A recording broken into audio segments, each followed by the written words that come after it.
all first the of all, way. I agree with you. Drugs are dumb. And as my sponsor, when I was having a really hard time, like in my first year of sobriety, my sponsor in the program, one day he just finally said to me, he said, heroin's for fucking losers, man. Just accept it. Don't be a fucking loser. And I was like, damn. Like maybe I needed to hear that for a second. You know what I mean?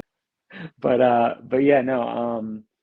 The name of the drug that was part of the experimental treatment that I took is called Ibogaine, and Okay. it's an African root bark that so they dig the shrub up out of the ground and then they shave the bark off the shrub's roots, and then that substance you can eat a lot of it and it'll make you trip for like 48 hours, and it's famously an unpleasant experience, and it gets used in Gabon as a kind of coming of age ceremony. And if you live, because it does kill people, if you live, now you're a man, is kind of where the drug started. And What stuck out to me that you brought up that I wanted to ask about in particular was like you saw all of your life basically, and like the decisions you made. Is that true? so it's more Or s- than my whole life. It's all the bad decisions I've made. Well, it's interesting you say that because I think about that sometimes. Because I did it like I didn't do it in a ritual setting like they do down in Africa. I did it in a hospital, being cared for and stuff. So I felt a little safer.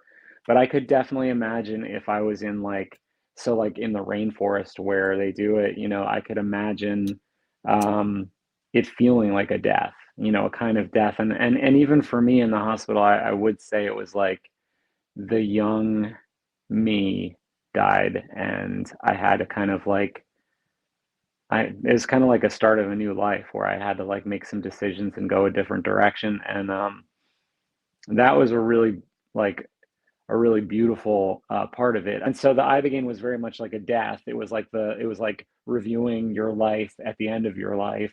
the And then there life was review? kind of Yeah, like, that's what they call it. yeah, life review. And then there was kind of like this period of almost like mourning yourself, like the 3 days where you can't walk and then you rise again, and you smoke the DMT, and it reminds you that like life is this big beautiful place and you get welcomed back to life. And that like altogether that experience was definitely like a death and a rebirth, and it was man, it was a profound experience.